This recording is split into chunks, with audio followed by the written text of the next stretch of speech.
Breathe, sit like a mountain, breathe in its silence, solid in freedom, breathe, rest your attention, light as a butterfly, rest on a flower, breathe.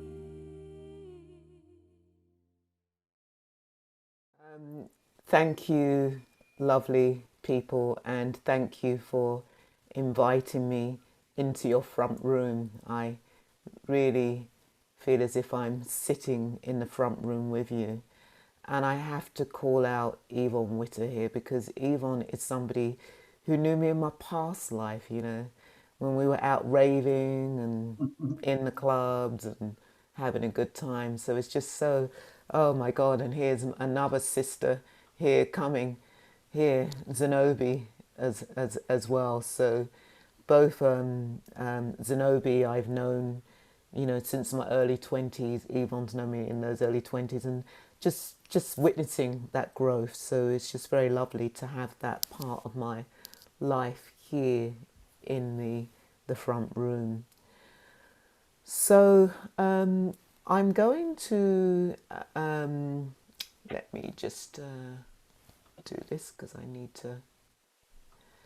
So I'm going to put a link in the chat, and I want you to click onto the link. You just click through to the link and answer the question. Okay. So I'm going to share my screen. Let's see. Hold on. That's not what I want to do. Okay.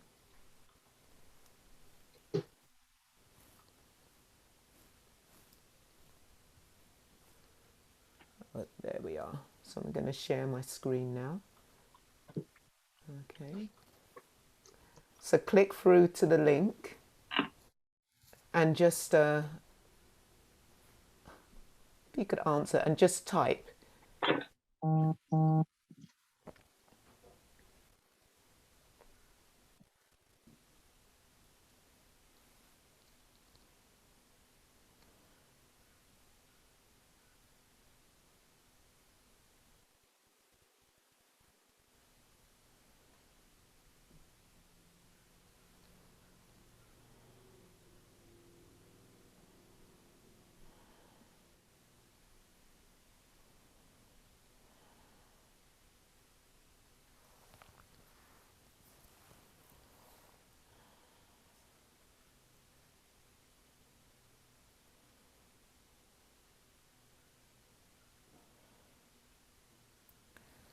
So we have connection,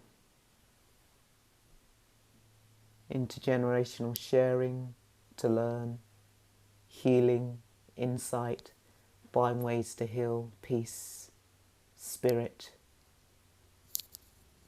emotion, help, expansion, presence, honesty, realism, alternative, knowledge, joy, community.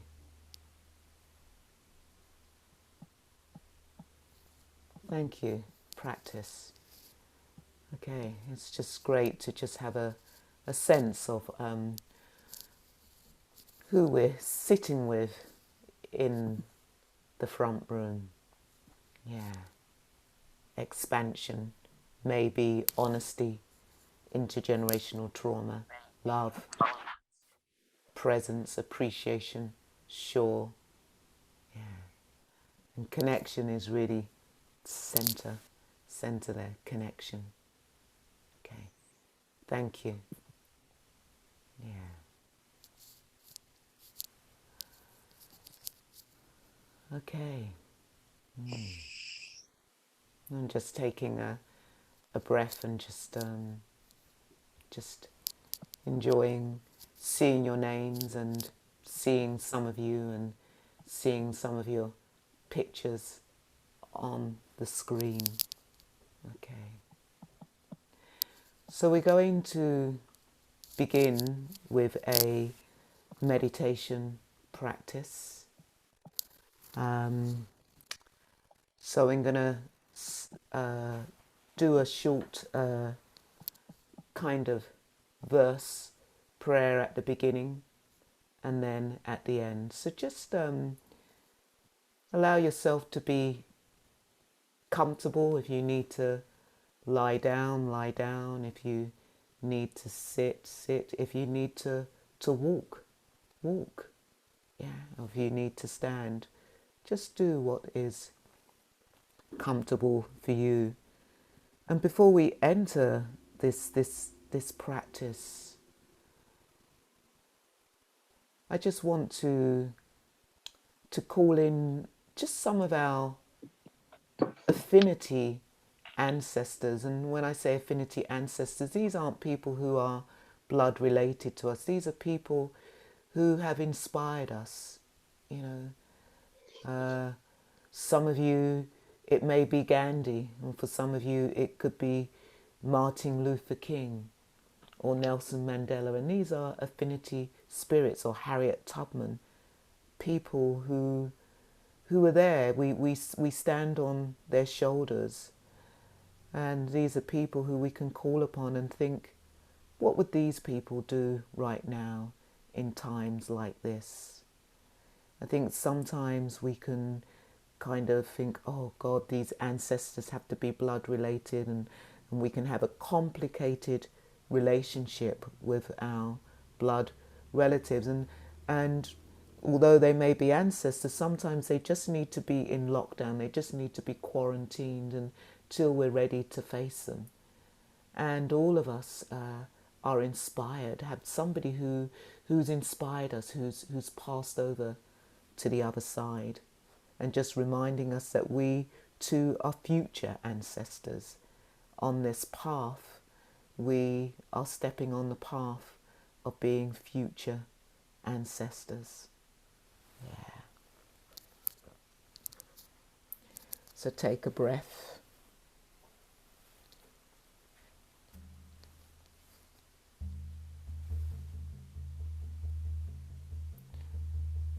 We reverence the earth and give thanks for its food, shelter, and solidity in our bodies.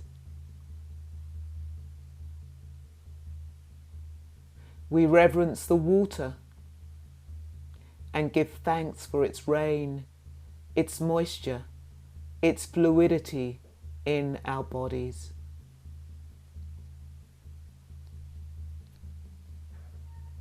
We reverence the fire and give thanks for the sun, the heat, and the warmth in our bodies.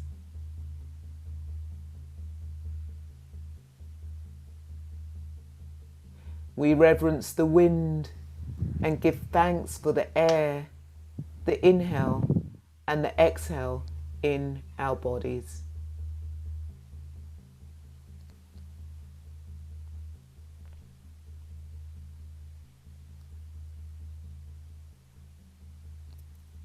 We reverence the space and give thanks for the space within us and surrounding our bodies.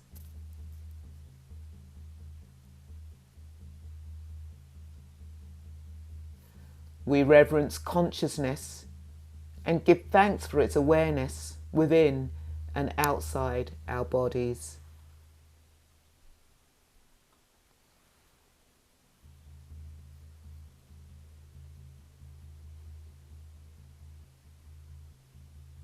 We reverence our teachers, the ones who have showed us the way. We stand on their shoulders. We reverence the teachings of our guides, of our affinity ancestors, which lead us in the direction of wisdom.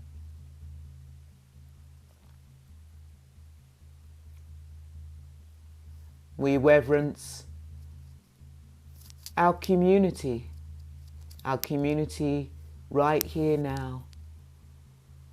We reverence the fellowship of all our communities that inspire us and guides. Ahomia takwase for all my relations. Ashe, Ashe, Ashe.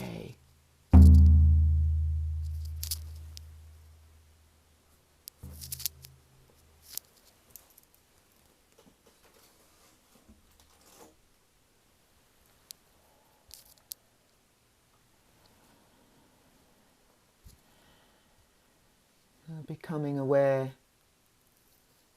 of your beautiful, unique bodies. Yes, your beautiful, unique bodies. And if there's a voice in your head saying, how do they know it's not beautiful? Just ask that voice to relax so that you can receive some medicine.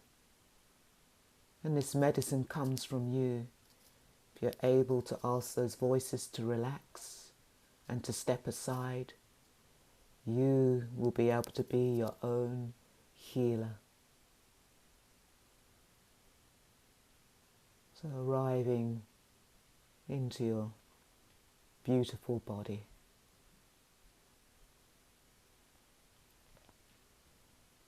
Body like mountain. Just as mountains are solid, strong and present, allow the body to be solid, strong and present.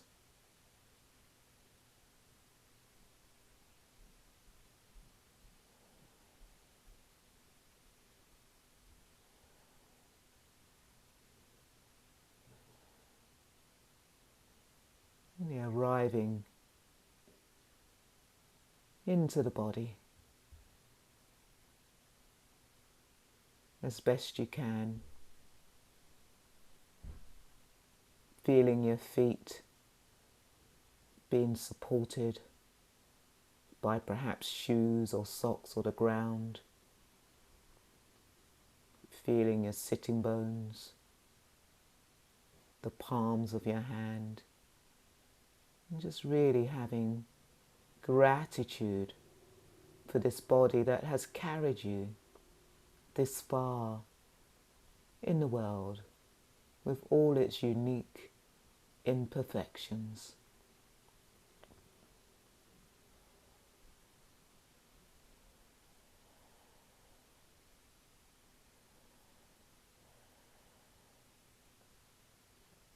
Heart like ocean, just as the waves in an ocean arise and cease. Allow your feelings to arise and cease. Pleasant feelings,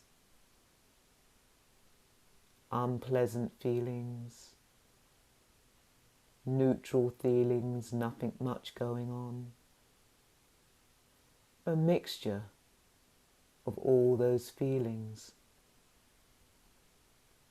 And if you scan the body, some parts of the body will feel pleasant. And some parts of the body will feel unpleasant. And some parts of the body will feel neutral, or a mixture of all three. Feelings continually changing in the body. This is what the body does. It's continually changing. Nothing is permanent in the body.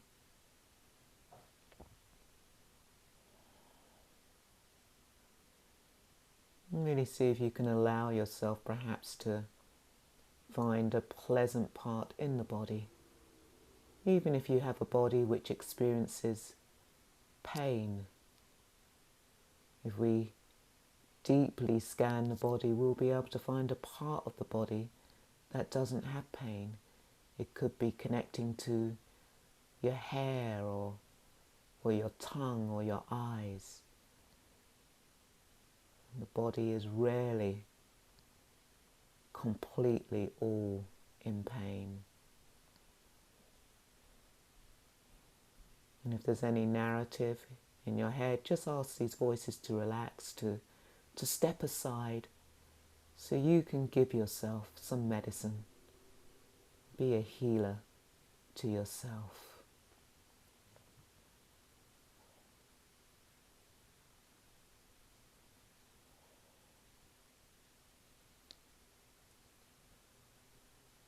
Thoughts like clouds, just as we get dark clouds and we get bright clouds and we get light clouds, we'll get dark thoughts and bright thoughts and light thoughts. And just as the clouds come and go and pass by, allow your thoughts to come and go, to pass by. Holding on to nothing whatever. Just allowing thoughts to pass by, to come and go. So if you find the self thinking, come back to the body, or come back to sounds in the room or smells in the room. Just come back to the body if you find yourself thinking.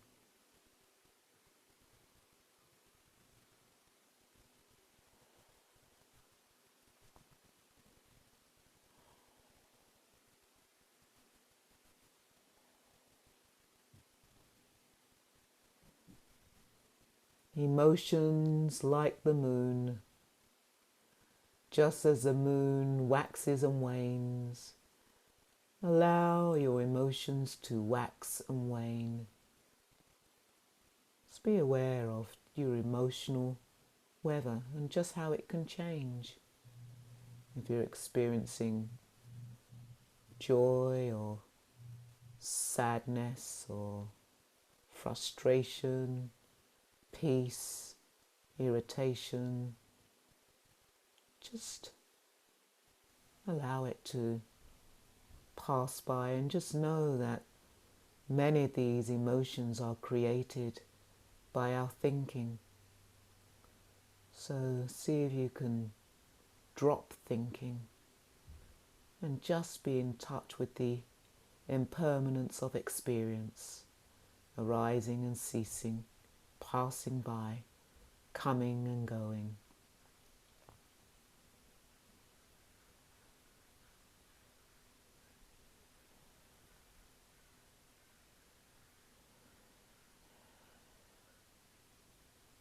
Mind like sky.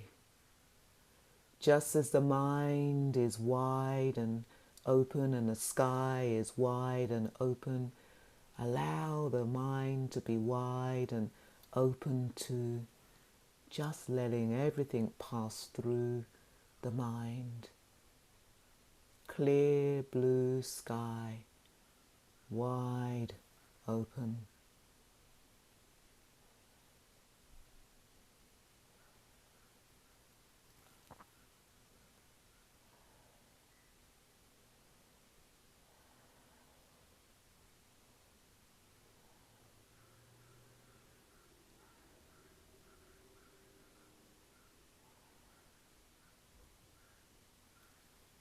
Earth like the breath, or breath like the earth, just as the earth has a rhythm, and just as the earth supports us, steadies us, be in touch with the rhythm of your unique breath and allow this breath to support you.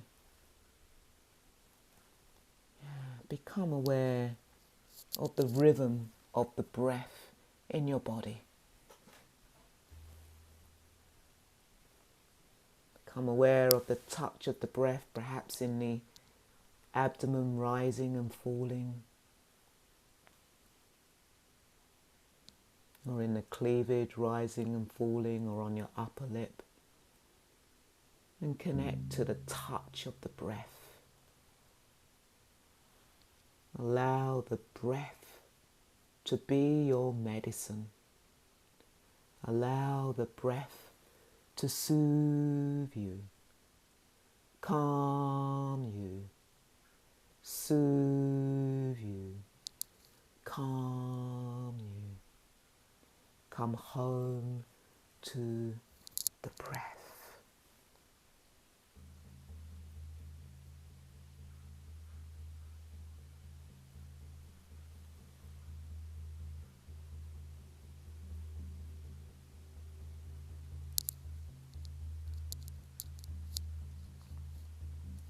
And gently bringing yourself out of the practice. You could stretch, you could stand, you can yawn, you can whatever the body needs to do. Just move the body.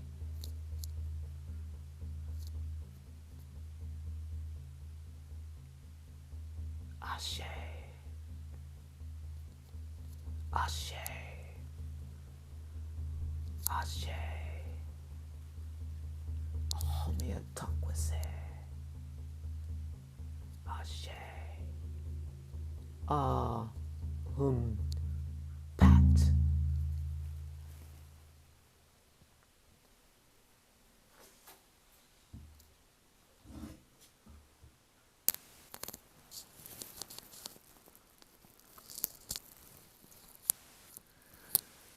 So, welcome family.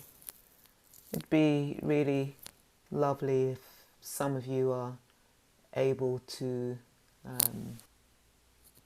turn on your camera. And I can see I was just looking, my eyes has been drawn to Lindsay's image of the glass of something in it. I make it be wine or spirits, and just to let you know, spirits, that I was with a shaman. I sat with Malidoma Samay a couple of years ago, and one of the priestesses took some of us out into the field and got the spirits and said, this is how you use the spirits, and poured the spirits and rubbed it in our head, the crown of our head, and rubbed it into the earth and said, that's how you use the spirits. They're not for drinking, they're for rubbing in the crown of your head and rubbing into the earth.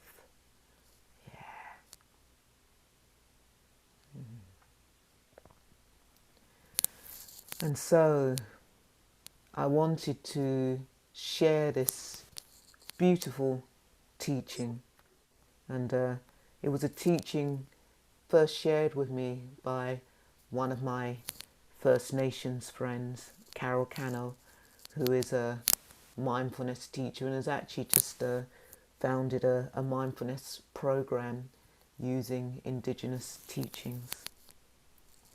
And it's a teaching that has just informed my life so much. And in a way, working with Carol, I said, this is how we begin to make mindfulness culturally specific. Because we have to remember that mindfulness here in the West is taught through the white lens, the white Western lens. And what we have to remember, that mindfulness, mindfulness comes from our inner experience. That's where mindfulness comes from. It comes from our inner experience when the prince became woke, and the prince wasn't reading a book, wasn't listening to somebody teaching on Vulture's Peak. wasn't listening to some great teacher. They were in meditation and became aware of one's inner experience. This is where mindfulness comes from. Yeah. And we know, of course, when we think of the first wave of Buddhism in India, it's the first wave of Buddhism, and we have to remember that the Buddha rediscovered the way. So if somebody rediscovers the way, it means that there was a way before Buddhism. And so just to remind us that mindfulness is in all our cultures. Yeah. I was just reading a book on African proverbs, and I was just thinking, this is Dharma, this is Dharma, of course it's Dharma. So mindfulness. And if we look at the Buddhist teachings, when they went from India to China to Tibet to Burma and spread all across that world of Asia, the Buddhism looks different. How it's practiced in India is very different how it is in Japan and how it is in Tibet and how it is in Burma. And so it's almost as if it's a living text. And when it comes to the West, when white Westerners, because it's not just white Westerners who brought the Dharma to the West. There are people from Tibet, Burma, India who have brought the Dharma to the West. And in North America, we know that the Dharma has been brought by many Jewish teachers, and so the Dharma is experienced through that lens. And the reason why I'm saying this is because it's really important for us to experience mindfulness, the Dharma, through our cultural lens. So this teaching, the 4 questions of the shaman, I add a 5th question. The 4 questions of the shamans. And it's really interesting when one does research, because sometimes they say it comes from Latin America, sometimes it says it comes from Africa.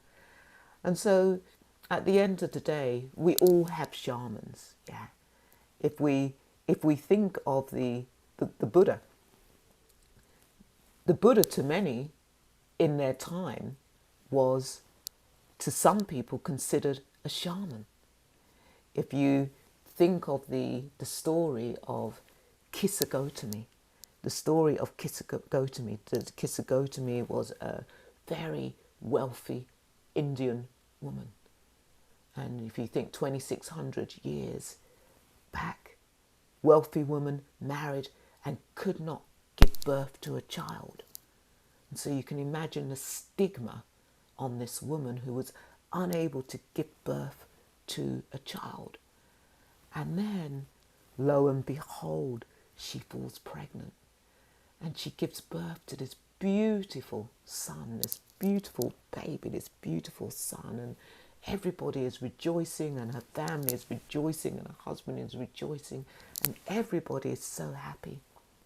And on the 4th or 5th day, when Kissa Gautami goes to pick the child up, the child is dead.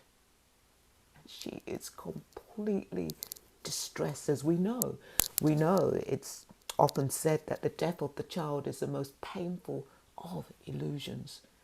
We always say that, if you're a parent, one doesn't want your children to die before you. So Kissa Gautami is completely distressed, and she runs out on the street with the dead baby on her shoulder and saying, please, somebody help me, please somebody help make my baby alive again, please, how can somebody make my baby alive again? And somebody says, there's a healer. Their name is the Buddha, and he's in the next village. Maybe he can help you. And with such joy, she runs with the baby on her shoulder and runs and gets to the village where the Buddha's teaching, and there's a whole crowd around the Buddha, and she pushes her way through the crowd and gets in front of the Buddha and says, please,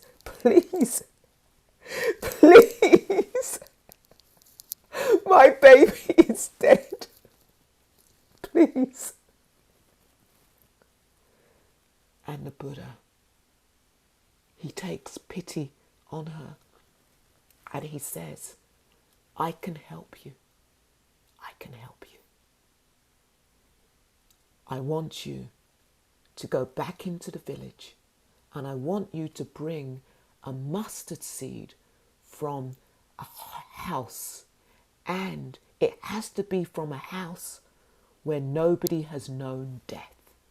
And she is so excited, the possibility of the Buddha being able to make her baby alive again. And she leaves the baby at the foot of the Buddha and pushes back through the crowd and runs into the village and knocks on the door, and the door opens and she says, do you have a mustard seed? And they say yes. And have you known death? Yes. And the door slams and she runs to the next door. Do you have a mustard seed? And the people say yes. And have you known death? And the people say yes. And every door she goes to is yes, yes, yes, we have known death. We have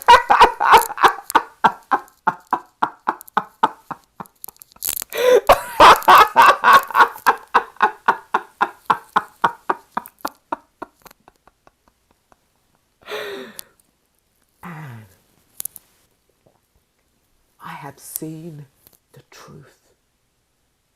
And she goes back to the Buddha and thanks the Buddha and sees the truth of impermanence. Yeah. So, the shamans, yes. It's said that when somebody was physically, mentally, spiritually, emotionally sick, we would take them to the shaman, and still in certain societies people are taken to the shaman. Yeah. And the shaman asks a series of questions, inquiry. It's almost like mindfulness talks about inquiry as if it's this new thing. Inquiry has been there for hundreds and hundreds of years. So the shaman, when they are presented with this person, doesn't tell them what to do. The shaman asks a series of questions and goes into inquiry. And the first question is, when did you stop singing? And you can take this on a literal level and you might have a memory of when you actually stopped singing. But let's think out of the box on a metaphorical level. When did you lose your voice? Yeah. When did you lose your voice? When did you stop speaking? Yeah. Did you stop speaking when a parent or a carer said, shut up or I'll give you something to moan about? Or shut up or I'll give you something to cry about? Yeah. When did you lose your voice? Or when the parent came out with the belt and just gave you licks? When did you lose your voice? When did you stop singing? Yeah.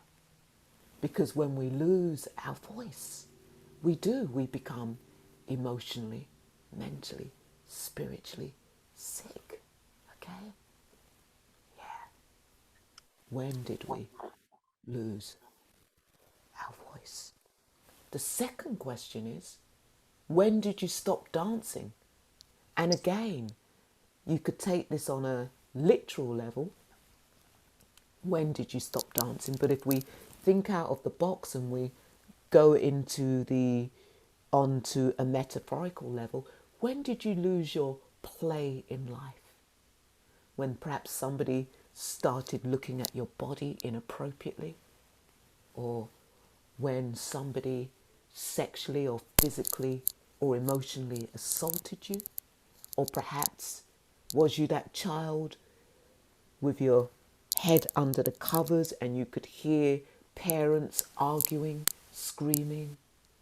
Or was you that child hiding under the table when a carer or parent came in completely out of their heads on alcohol or drugs?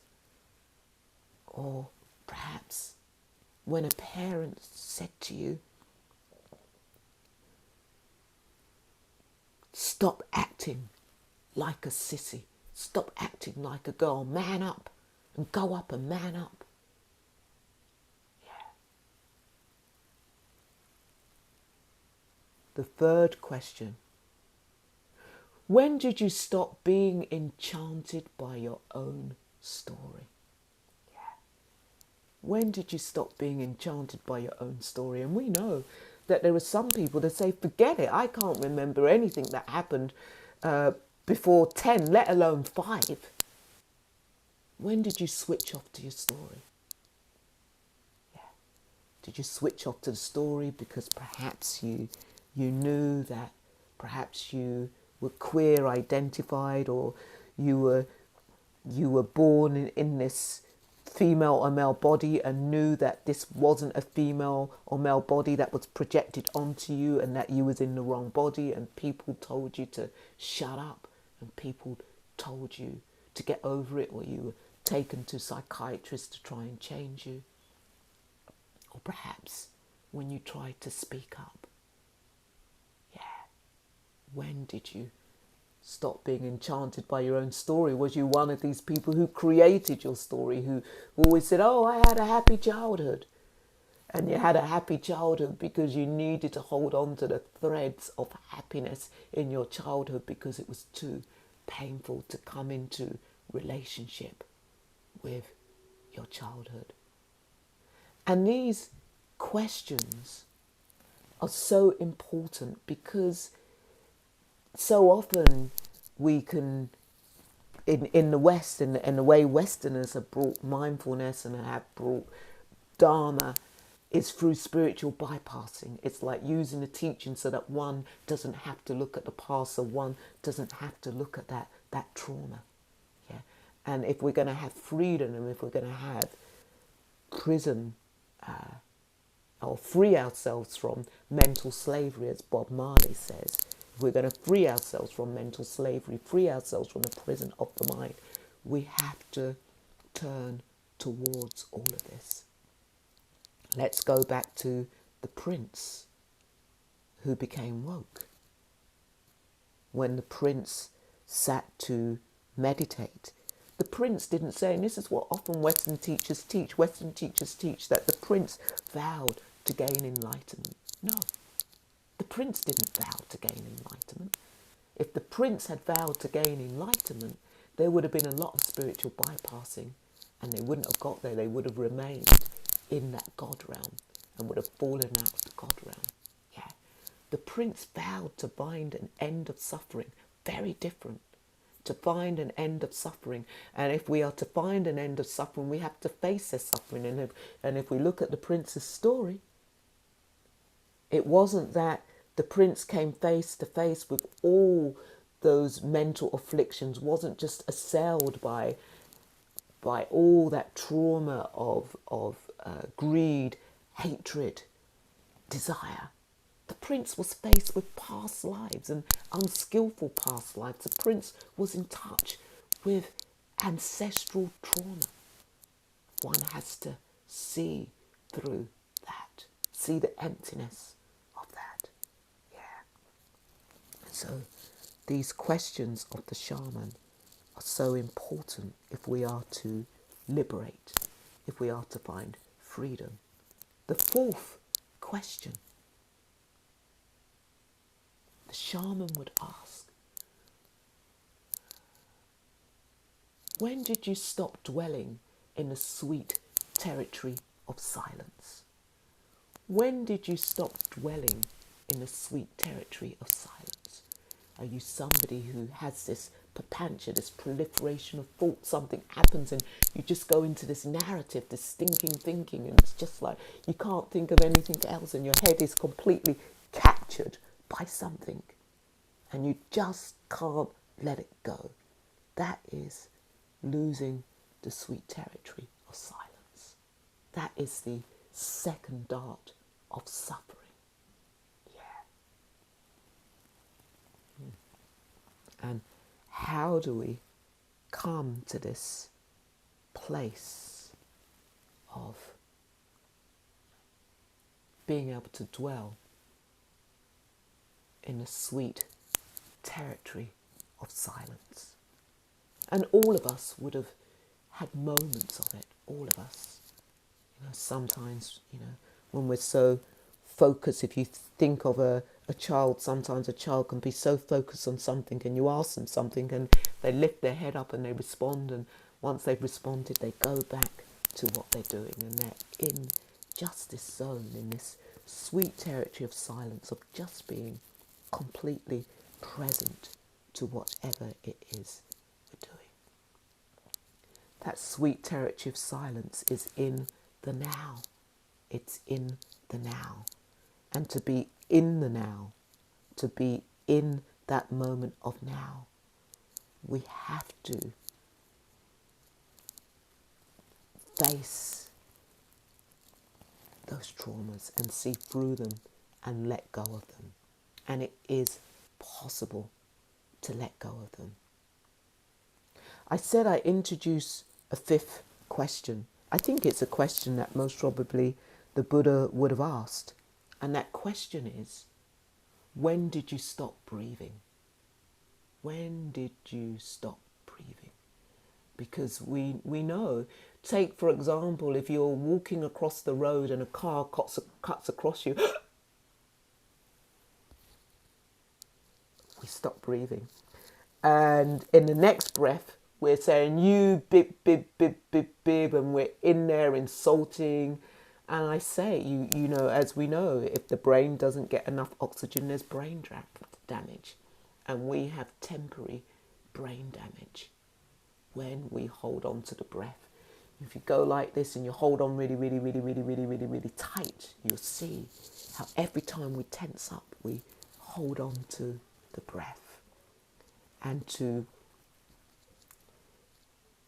be able to come to this sweet territory of silence, we need to be aware of that, because whenever we react, whenever we're triggered, whenever we are activated, the past is in the present. It's just telling you that there's something unresolved that we need to pay attention to. That's all it's telling you. So even if if there's somebody you think, oh, they really remind me of my dad, they really remind me of their mother, that's it. They're not your dad, they're not your mother. Yeah, they might remind you, but that's telling you there's something unresolved. And for us to be able to begin singing again, finding our voice, to begin dancing again, to find that play, to begin being enchanted by our own stories, to be able to dwell in the sweet territory of silence, to be able to breathe again, we have to find a way home, back to the body. The body is home.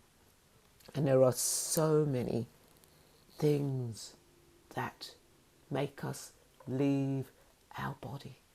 Sexual trauma, physical trauma, emotional trauma, racial trauma makes us leave our body.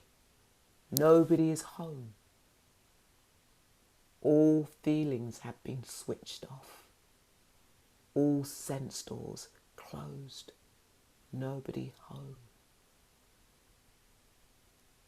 And yet, to have this freedom, to free ourselves from mental slavery, as Bob Marley says, no one but ourselves can free ourselves. All we can do is open the doorway. It's to point you in a direction. These teachings, all these teachings are doing their fingers pointing to the moon. These teachings are pointing you to somewhere. And it has to be you, for you to see where they are pointing to, and to let go of any expectation of what liberation and freedom of the mind is, because that saying, it's chopping the wood and hauling the water before enlightenment. It's also chopping the wood and hauling the water after enlightenment. Okay? It's not that these things go away, it's just that we begin to relate to things that arise differently. We begin to see the emptiness in the stories, and what I mean by this, the emptiness in the stories, it's I think Thich Nhat Hanh has a great analogy. He talks about a balloon. You have a balloon which is being blown up, so there's the balloon, and yet the balloon is empty. Okay, so what I mean is that we are meaning making machines. So we fill in everything. We fill it with everything. We make meaning out of everything. We send a text and somebody doesn't get back to us in 2 hours and we've made it mean something about ourselves. We walk along the road and we wave to somebody and the person doesn't wave back and we make it mean something about ourselves. You know, we smile at somebody and somebody doesn't smile back and we make it mean something about ourselves. Somebody didn't remember our birthday and we make it mean something about ourselves. Yeah. So we are meaning making machines.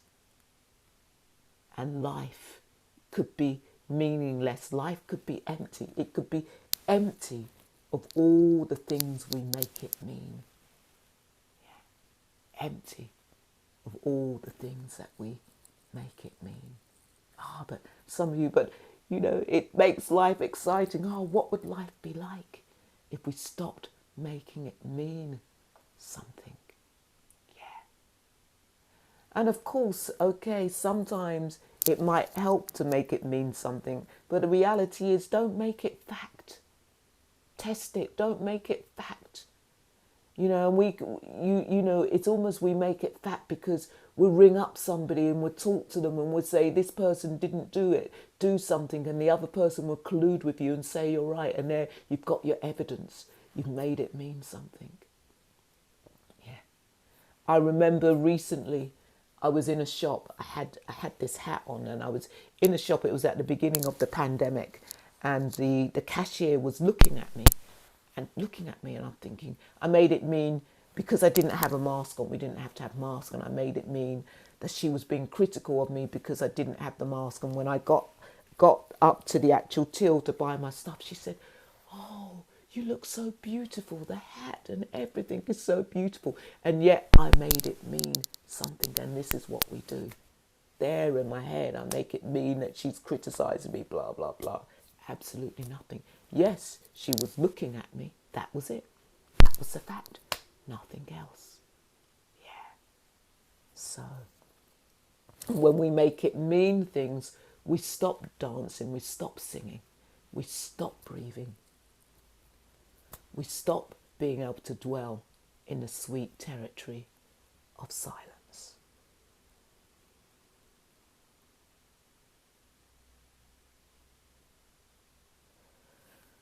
So, let's open it up to some questions. If you have a moment, please. So I'm just seeing what the chat says. Okay.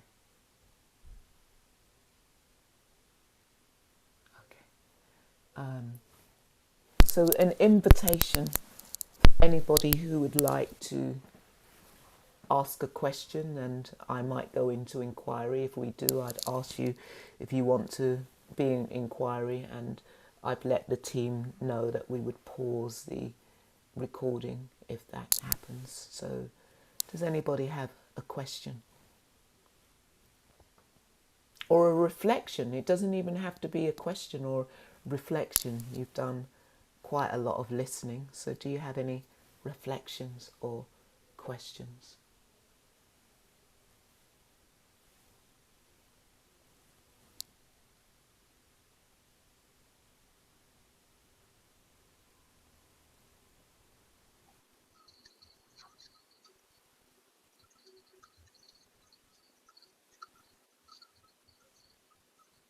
just wanted to say, first of all, thank you for Vimalasara, William.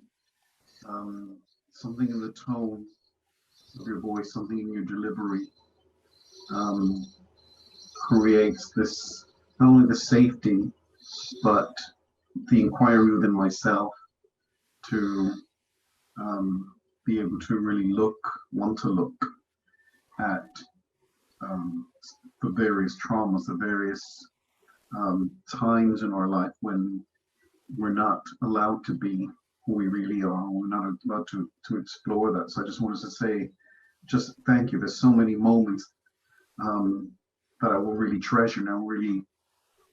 They will really sit with me for a long time. So thank you for that. Thank you.